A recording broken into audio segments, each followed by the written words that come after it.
Hola, bienvenidos a Esquina Literaria, soy Yolanda Miranda y les estoy compartiendo la lectura de este libro, Emma y las otras señoras del narco. Estamos leyendo el capítulo número 6 que se llama La Barbie y otras muñecas y vamos a continuar. La personalidad de la Barbie era dual. A la par de su vida criminal y de excesos, se decía muy religioso.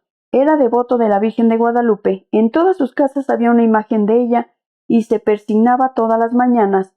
También era fiel a San Judas Tadeo. Una vez llegó a ser una manda y prometió ir todos los días a misa durante 3 meses. No faltó una sola vez. En aquellos años hubo un terrible desastre natural en Chiapas, inundaciones y cientos de damnificados. ¿Ya miraste la tele, güey?, dijo a su colaborador. En el noticiero estaban dando la noticia de los damnificados en Chiapas. Por las fechas del relato, podría haberse referido a los efectos destructores del huracán. Están en 2005. Pobre gente, güey. Toma, agarra dinero de la maleta, habla a la bodega y dile que te manden un tráiler a la central de abastos. En aquel tiempo la Barbie tenía una bodega en Cuautitlán Izcalli, de donde salían tráileres con compartimentos secretos que transportaban droga. En la central de abastos de Iztapalapa se compraron 400,000 pesos en víveres y utensilios no perecederos y los llevaron por tráiler a Chiapas como un donativo anónimo. La Barbie también podía llegar a ser solidario en otros ámbitos, como cuando se hizo mecenas de un grupo musical. Tan solo en 2008 le regaló a los integrantes de Intocable relojes con un valor de más de $30,000, a cambio de que impulsaran al grupo Torrente. En 2021, José Carlos Salinas, líder de Torrente, habló en un video sobre su relación con el narcotraficante. Salinas dijo que lo conoció en Monterrey, Nuevo León, en una discoteca llamada Bar Río, que era entonces la más famosa de la ciudad, donde se daban cita hijos de empresarios, políticos, artistas de renombre y jugadores de fútbol. Uno de los clientes asiduos era la Barbie, quien siempre estaba rodeado de amigos y amigas. Se lo presentó directamente al propietario del establecimiento. Lo que más le gustaba a la Barbie era que le tocaran la canción Baraja de Oro, y en algún momento le propuso a Salinas contratar al grupo para tocar en una fiesta privada. Un buen día, la Barbie dejó de ir. Tiempo después, Bar Río comenzó a vender franquicias que abrieron en la Ciudad de México, Reynosa, Tamaulipas, Acapulco, Veracruz y San Antonio, Texas. Fue entonces cuando Salinas se reencontró con la Barbie en la sucursal de la Ciudad de México. Una noche el grupo terminó de tocar y el dueño de la franquicia le dijo que una persona quería saludarlos y que le tocara Baraja de Oro, y supo que era el güero. Cuando vio a la Barbie en su mesa, Salinas cuenta que ya estaba en un nivel muy cabrón, con artistas y la chingada. Ya tenía ahí a artistas de Televisa, tenía a 2 o 3 actores con él, ahí cotorreando y bastante gente. Después del saludo se fue con sus compañeros al camerino, y ahí llegó un mesero a advertirle que esa persona era Edgar Valdés Villarreal. En 2009 la suerte cambió. En una narcoposada que se celebró en Morelos, en la que tocó Ramón Ayala para Arturo Beltrán Leiva, la Barbie y otros socios también invitaron a Torrente. El festejo terminó con un operativo del ejército. A diferencia de muchas mujeres y hombres del espectáculo que tuvieron relación con la Barbie, 2 integrantes de Torrente fueron detenidos y encarcelados durante casi 4 años. Uno de ellos fue el propio José Carlos Salinas. Su caso quedó asentado en la ya citada averiguación previa PGR/UEITA/168/2009.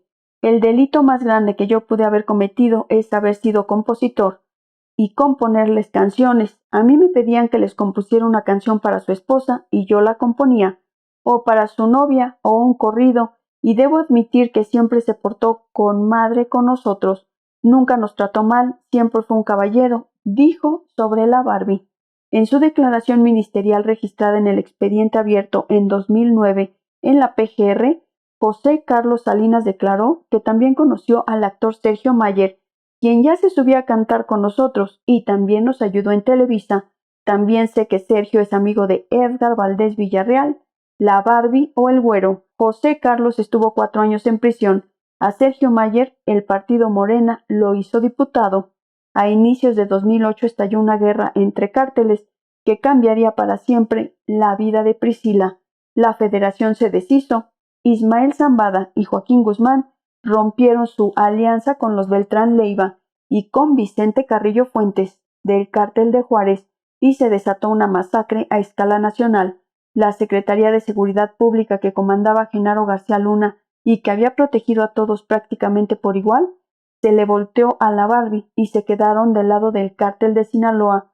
Por órdenes del Mayo debían detener o asesinar a toda la gente de los Beltrán Leiva, incluyendo al Güero. El mundo feliz de Priscila terminó de desmoronarse ante sus ojos. Se sentía deprimida y lloraba. La Barbie comenzó a ser violento con ella. Me tocó ver que maltrataba a la señora. Una vez la tenía de los cabellos.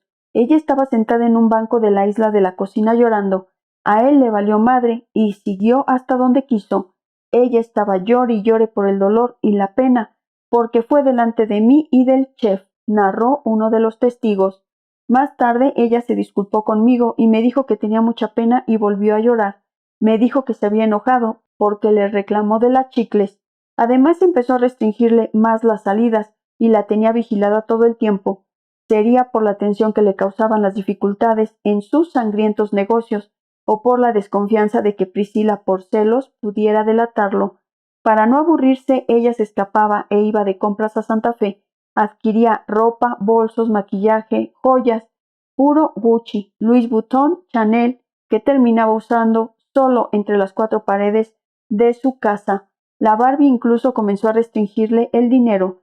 Priscila tenía que pedírselo a un encargado del capo, y él ya había puesto el límite de 250,000 a la semana. A veces ella se quedaba encerrada en su recámara llorando y prefería que su esposo ya mejor ni regresara. Era una vida fea, triste, comentó una persona que estuvo muy cerca de Priscila en aquel tiempo. Solo era feliz cuando veía a su mamá y a sus primas, pero la Barbie no las soportaba y no las bajaba de putas. Priscila llegó a asumir una actitud de indolencia. Sus empleados ya ni siquiera le parecían humanos. Una vez, la Barbie mandó llamar a uno de sus hombres de confianza para encargarle un mandado. Cuando entró en la habitación, Priscila estaba prácticamente desnuda. La bata apenas le cubría algo del cuerpo. El empleado no podía ser indiferente ante la belleza de la señora y volteó hacia otro lado. Pero voltea, güey, le dijo el jefe retándolo. Cuando la Barbie salía ya sin dinero para ir de compras infinitas, Priscila se iba corriendo a la casa de su madre, que vivía en el exclusivo fraccionamiento Condado de Sayavedra, en Atizapán, Estado de México, y decía que ya no quería regresar a su casa. Ya había nacido su segundo vástago, una niña a la que le pusieron el nombre de Sofía. Su hijo mayor, apenas de 5 años, ya imitaba a su padre. Le gustaba jugar con las pistolas de plástico que la Barbie le compraba y aun con su escasa fuerza les pegaba a los escoltas con el bat. A su corta edad tenía su propia tablet, donde se entretenía mientras los adultos a su alrededor lo ignoraban. La Barbie era una moneda de dos caras, no solo como marido de Priscila, sino también como narcotraficante. En 2008 dio la orden a su gente de mayor confianza de cambiar secretamente de bando. Ahora somos chapos, pero hacía creer a Arturo Beltrán Leiva que aún estaba de su lado. Lo que nadie sabía en su grupo es que Edgar Valdés había entrado en comunicación con la DEA y el FBI. No lo sabían ni sus jefes, ni sus socios, ni las autoridades a las que seguía pagando sobornos. En 2004 la Barbie contactó al Departamento de Justicia de Texas para que desecharan varios cargos en su contra. A cambio, el gobierno estadounidense le pidió ayuda en la captura de Joaquín Guzmán y Arturo Beltrán Leiva, pero la Barbie no lo hizo, prefirió comandar ejércitos de sicarios, la fiesta, los artistas y los excesos.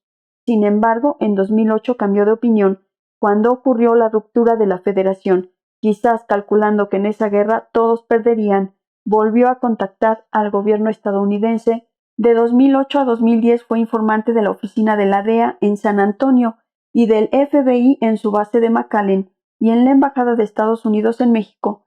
Todo lo hizo por medio de una tercera persona, quien era parte de su familia y cuya identidad el Departamento de Justicia mantiene bajo reserva. En su cooperación con el gobierno estadounidense, la Barbie reveló cómo oficiales corruptos del gobierno de Felipe Calderón entregaron al cártel de Sinaloa y los Beltrán Leiva la identidad, fotografía y ubicación de agentes de la DEA que trabajaban encubiertos en diversas partes del territorio mexicano. Entre los oficiales mexicanos corruptos estaban García Luna y su equipo comandado por Luis Cárdenas Palomino, Ramón Pequeño, Armando Espinosa de Benito, Facundo Rosas Rosas, Iván Reyes Arzate, entre otros. Estos policías a su vez obtenían información gracias a que la propia DEA la compartía con ellos, sin saber que serían traicionados. Evidentemente la corrupción de los funcionarios mexicanos del gobierno de Felipe Calderón puso en peligro la vida de decenas de funcionarios americanos. Al menos uno de ellos fue asesinado. La Fiscalía de Estados Unidos confirmó que la información proporcionada por la Barbie era real y había ayudado a salvar la vida de otros agentes.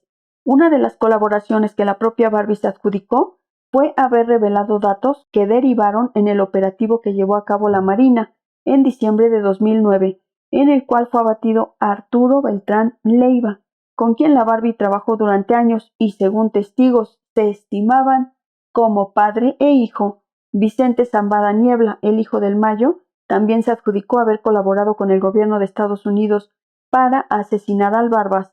En medio de la guerra desatada, formalmente el Departamento de Justicia de Estados Unidos dio crédito por esa ayuda a los dos, así que es probable que de una u otra manera Vicentillo y la Barbie, acérrimos enemigos en el pasado, hubieran estado en coordinación aquella terrible noche de diciembre de 2009. Estamos leyendo este libro Emma y las otras señoras del narco. Los espero en el próximo video para continuar con este capítulo, el capítulo número 6. Muchas gracias por escucharme.